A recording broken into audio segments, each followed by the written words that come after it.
collectors, and welcome to Long's Toys. Today we are taking a look at Deluxe Class Bumblebee from the Transformers Earthspark line from Hasbro. So really fun packaging, I have to say, very bright and colorful, nice artwork of Bumblebee here on the front. And you can also see that it comes with a Build-A-Figure piece for Dr. Meridian Mandroid. So that's a name. I have no idea who that guy is. I have not seen the show. Unfortunately, I do not have Paramount Plus. So maybe one day if they put it out on Nickelodeon, I can check it out. But you have a really nice bit of artwork here, the characters in the show. Over here around the back, of course, we have some product shots for the robot mode and the vehicle mode. And then we get to see the other characters that are part of this Build-A-Figure. So Bumblebee, Megatron, and Twitch are out now. And then I believe the second wave is going to be Optimus and Shockwave. And I don't even think we've seen pictures of Grimlock or Nightshade yet. But they sound pretty cool. I mean, obviously Grimlock is Grimlock, but I don't know who Nightshade is, but looks kind of neat there. And then we're going to build this Dr. Octopus-looking man. So there you go. Over here we get a more extensive view of Dr. Mandroid. I'm getting like Baxter Stockman / Doc Ock energy from this guy, so we'll see how it goes. But we do have the kind of standard open packaging here, so you can see the figure inside. Of course, it is plastic-free. Oh, we got some more pictures up top here. Looking pretty cool. So I'm going to go ahead and get Bumblebee out of the box, and we'll take a closer look. So here is Bumblebee out of the packaging, and I think they did a pretty great job with the robot mode. It's very sleek and stylized and really doesn't have a ton of kibble. It has this little backpack here, which is kind of like the hood, roof, and back section of the car, but it's very compact, and it actually sits completely flush against the back, actually pegs into the back. Doesn't really get in the way of anything, and you really can't see it from the front, which is actually really nice. You can see all of the design here. You kind of have the fake roof of the car here as the chest. Really nice Autobot symbol there. Paint applications on this are pretty solid. You have a little bit of black here on the feet, a little bit of red here for the tail lights. Again, we already talked about the chest. You have some blue up here for the headlights, and then some kind of gunmetal gray color there for the grille. And then the doors here are actually painted yellow because they're cast completely out of this translucent gray plastic and then painted yellow. But they actually did a pretty decent job of matching the colors. And it's kind of funny, on camera, you can actually like see it worse. Like this looks very different from this, but in person, they're very similar. So I think that's kind of funny. Head sculpt is pretty good. Nice paint applications there on the face. Nice silver. Blue for the eyes looks really good. Head can turn from side to side. You have maybe the tiniest little bit of front to back movement and nothing side to side. So it's really just meant to turn side to side. Like I said, really nice Autobot symbol there. You have these giant shoulder pads, which I honestly don't mind, but I kind of wish the arms were a little longer, because when you're looking at this guy head on, it feels like the shoulder pads go straight into the forearms, and I wish he had a little bit more bicep and area there for the arm, just to make it look a little bit longer, but that's a very minor complaint. So you have an up and down hinge where it actually connects to the body, and then you have a ball joint inside the shoulder pad, so you can move that around. Then for the actual bicep, you just have a hinge front to back, and then you have a ball joint here at the elbow. Nothing in the wrist because they flip into the forearm for the transformation. The doors here are connected to the shoulder pad, so I guess if you wanted to have them straight back, you could, but they're kind of meant to flip out. Now you can put them all the way to the side. I kind of like to put them at like a 45-degree angle, but you have some options there. Nothing in the waist, unfortunately, but it's not sorely missed. It's obvious because of the backpack situation. They couldn't really put a waist swivel in there, but I don't really miss it all that much. You have some pretty good range of motion here in the hips. Kick very far forward. Kick very far out to the side. Again, the backpack, you can only go about that far because it hits into it. Now, the thigh swivel is actually right above the knee. So it is down here. And then you have about 90 degrees, maybe a little over 90 degrees for the knee.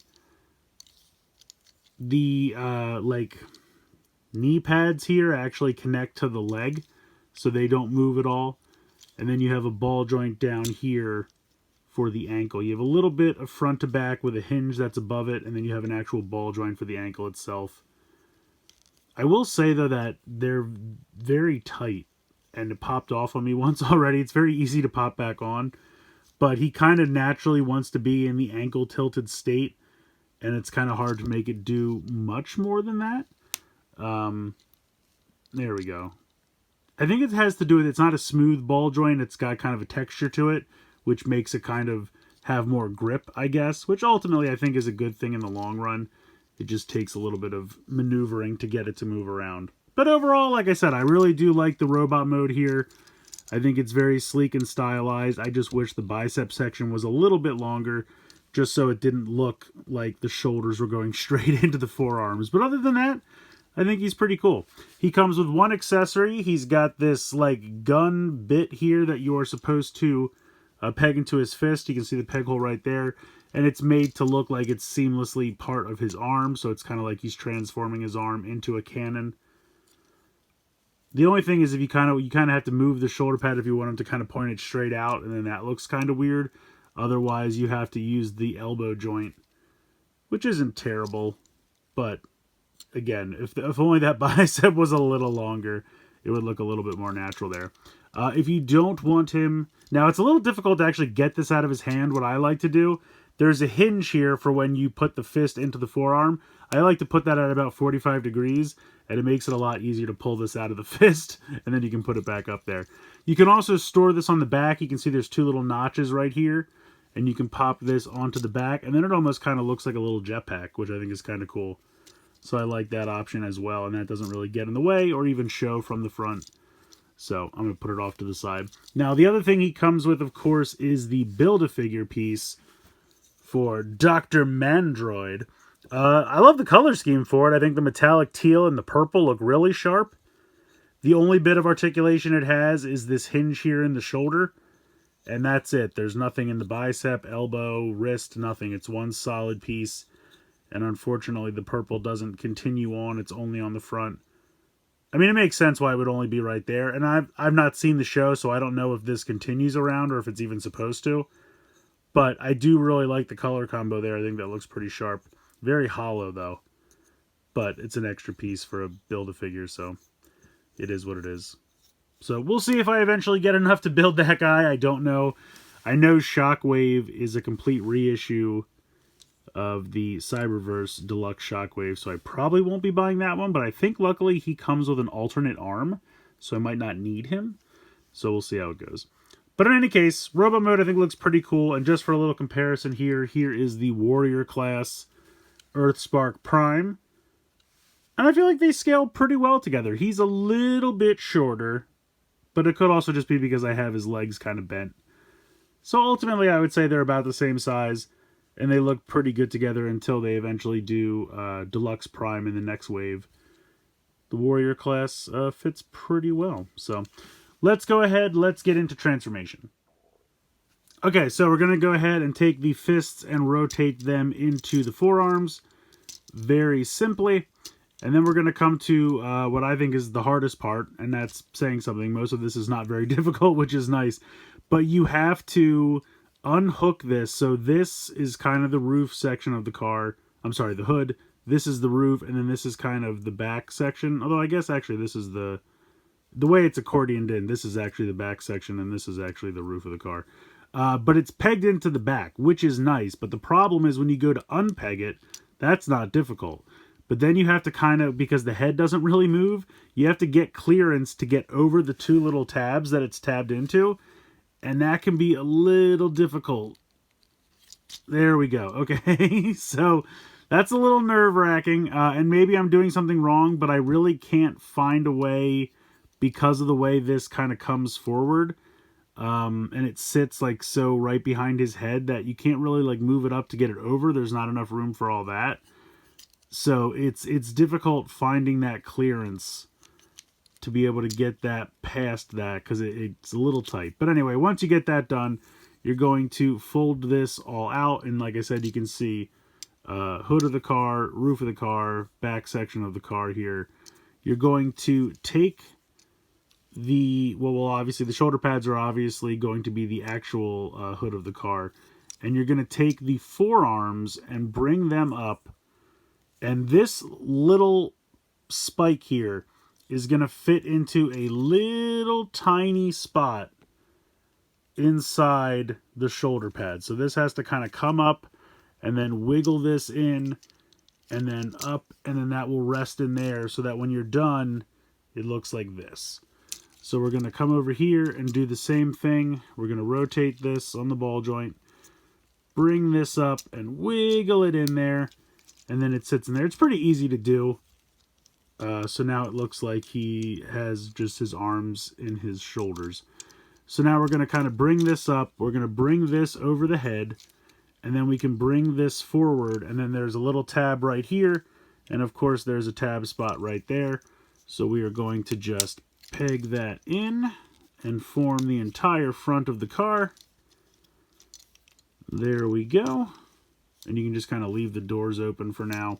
We're going to come around to the back of the car, and we are going to rotate it on those thigh swivels, like so. We are going to take the feet, rotate them 180 degrees, and then this tab will tab into this little tab spot right there.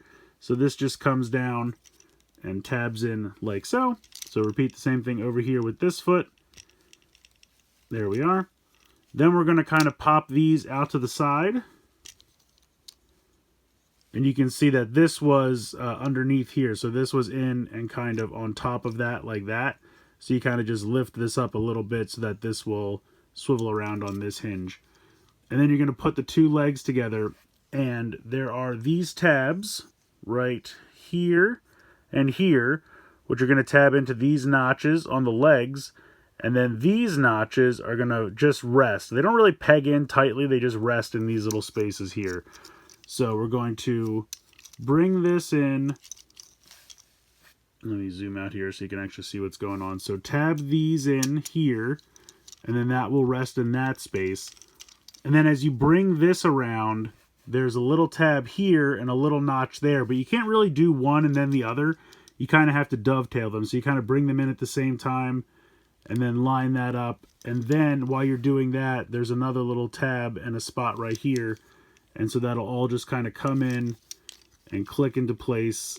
And then you can push that all in. And then you actually want to kind of push the door in because that actually sinks in a little bit. And there's a tab up here that fits into a little notch. And this is going to be hard to show. Right there. And that's where that's going to go. So as you bring this in, it's kind of a couple things you all have to catch at the same time. So this comes in so that this lines up with this. And then this has to line up with that. So kind of bring that in. They hit, that goes in, and then push this in to really make sure that that stays nice and tight. And then you can just bring these down here to finish that up. And there you go. There is Bumblebee's vehicle mode. It is pretty secure, pretty solid, which I do appreciate. I'm not a huge fan of these giant, like, I don't know if these are supposed to be like intakes or what's going on. I really like the front of the car and this section here. And even like from the back, I don't mind it that much, or from the side. I just feel like this is really wide back here. I will admit it is growing on me. When I first saw the pictures online, I absolutely hated it. And I'm still not a huge fan of the giant caboose going on back here. But it's very stylized, and I can kind of see what they're going for. I almost kind of wish that you could bring these in just a little bit. Almost so that, like, this kind of lined up. So, like, maybe half an inch, quarter of an inch. Just bring that in a little bit. And then it would be like this was streamlined, and then this came in just ever so slightly. But it's all right. I mean, like I said, I see what they're going for. It's very stylized. Rolls very well. You can bring the accessory back in and put it in either one of these notches. So you can put it here. Or actually, no, I guess we could definitely put it on this one.